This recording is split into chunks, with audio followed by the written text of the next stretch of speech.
कृष्ण का व्यक्तित्व बहुत अनूठा है। अनूठेपन की पहली बात तो ये है कि कृष्ण हुए तो अतीत में, लेकिन हैं भविष्य के।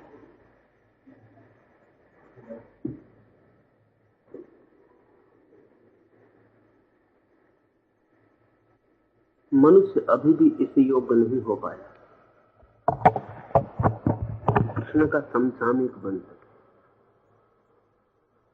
अभी भी कृष्ण मनुष्य की समझ के बाहर। भविष्य में ही यह संभव हो पाएगा कि कृष्ण को हम समझ पाए। इसके कुछ कारण हैं। सबसे बड़ा कारण तो यह है कि कृष्ण अकेले ही ऐसे व्यक्ति हैं जो धर्म की परम गहराइयों और ऊंचाइयों पर होकर भी गंभीर नहीं, उदास नहीं, रोते हुए नहीं। साधारणतः संत का लक्षण ही रोता हुआ होना, जिंदगी से उदास, हारा हुआ, भागा हुआ। कृष्ण अकेले ही नाचते हुए व्यक्ति, हंसते हुए, गीत गाते हुए। अतीत का सारा धर्म दुखवादी था। कृष्ण को छोड़ दें, अतीत का सारा धर्म उदास, आंसुओं से भरा हुआ। हंसता हुआ धर्म जीवन को समग्र रूप से स्वीकार करने वाला धर्म अभी पैदा होने को। निश्चित ही पुराना धर्म मर गया है और पुराना ईश्वर, जैसे हम अब तक ईश्वर समझते थे, जो हमारी धारणा थी ईश्वर की, वो भी मर गई। तो जीसस के संबंध में कहा जाता है कि वो कभी हंसे नहीं।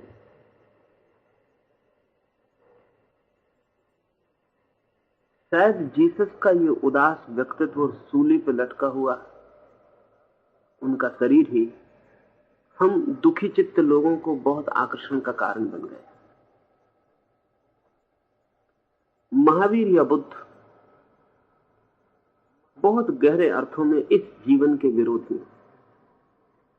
कोई और जीवन है परलोक में, कोई मोक्ष है, उसके पक्षपाती।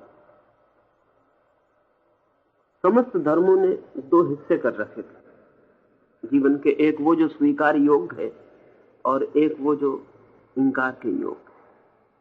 कृष्ण अकेले हैं जो समग्र जीवन को पूरा ही स्वीकार करते। जीवन की समग्रता की स्वीकृति उनके व्यक्तित्व में फलित हुई। इसलिए इस देश ने और सभी अवतारों को आंशिक अवतार कहा है, कृष्ण को पूर्ण अवतार कहा है। राम भी अंश ही है परमात्मा के, लेकिन कृष्ण पूरे ही परमात्मा। और ये कहने का, ये सोचने का, ऐसा समझने का कारण है, और वो कारण ये है कि कृष्ण ने सभी कुछ आत्मसात कर लिया। अलबत्त सभी चरने भारतीय धर्म की आलोचना में एक बड़ी कीमत की बात कही, और वो ये कि भारत का धर्म जीवन निषेधक, लाइफ नेगेटिव है। ये बात बहुत दूर तक सच है यदि कृष्ण को बुला दिया जाए, और यदि कृष्ण को भी विचार में लिया जाए तो ये बात एकदम ही गलत हो जाती। और सविज्जर यदि कृष्ण को समझते तो ऐसी बात ना कह पाते। लेकिन कृष्ण की कोई व्यापक छाया भी हमारे चित्त पर नहीं पड़ी।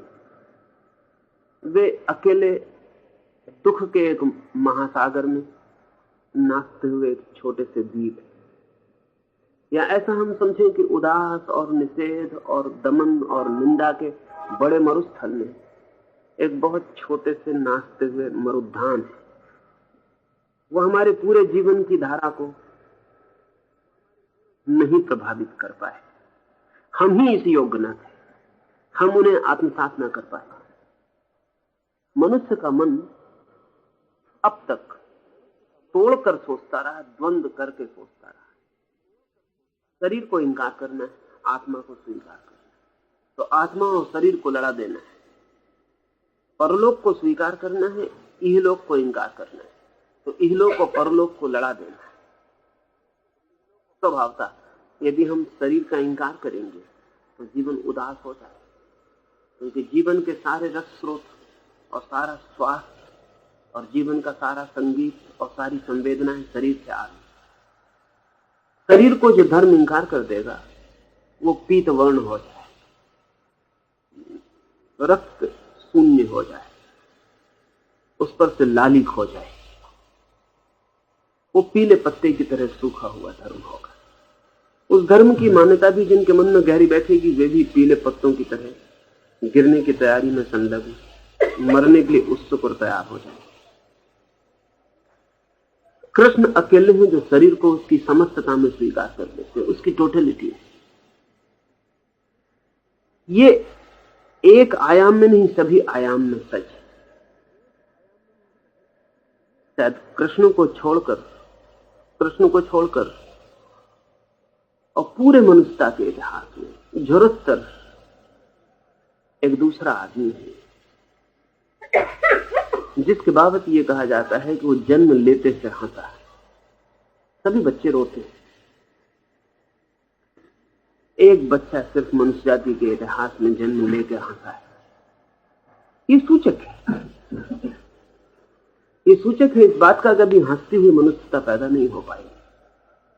और कृष्ण तो हंसती हुई मनुष्यता को ही स्वीकार हो सकता, इसलिए कृष्ण का बहुत भविष्य है। फिर फ्रायड पूर्व धर्म की जो दुनिया थी वो फ्रायड पश्चात नहीं हो सकती। एक बड़ी क्रांति घटित हो गई और एक बड़ी दरार पड़ गई है मनुष्य की चेतना में। हम जहां थे फ्रायड के पहले, अब हम वहीं कभी भी नहीं हो सकेंगे। एक नया शिखर छू लिया गया और एक नई समझ पैदा हो गई। वो समझ लेनी चाहिए। पुराना धर्म सिखाता था आदमी को दमन और सप्रेशन। काम है, क्रोध है, लोभ है, मोह है, सभी को दबाना है और नष्ट कर देना, और तभी आत्मा उपलब्ध होगी और तभी परमात्मा उपलब्ध होगा। ये लड़ाई बहुत लंबी चली। इस लड़ाई के हजारों साल के इतिहास में भी मुश्किल से 10-5 लोग हैं जिनको हम कह पाएं कि उन्होंने परमात्मा को पा लिया। एक अर्थ में ये लड़ाई सफल नहीं हुई, क्योंकि अरबों खरबों लोग बिना परमात्मा को पाए मरे। जरूर कहीं कोई बुनियादी भूल। ये ऐसा ही है जैसे कि कोई माली 50,000 पौधे लगाए और एक पौधे में फूल आ जाए, और फिर भी हम उस माली के शास्त्र को मानते चले जाएं और हम कहें कि देखो एक पौधे में फूल आए, और हम इस बात की ख्याल ही भूल जाएं कि 50 करोड़ पौधों में अगर एक पौधे में फूल आते हैं तो ये माली की वजह से ना आए होंगे, ये माली से किसी तरह बच गया होगा पौधा, इसलिए आ गए। क्योंकि माली का प्रमाण तो बाकी 50 करोड़ पौधे जिनमें फूल नहीं आते, पत्ते नहीं लगते, सूखे ठूंठ रह जाते। तो एक बुद्ध, एक महावीर, एक क्राइस्ट अगर परमात्मा को उपलब्ध हो जाते द्वंद्वग्रस्त धर्मों के बावजूद भी, तो ये कोई धर्मों की सफलता का प्रमाण नहीं।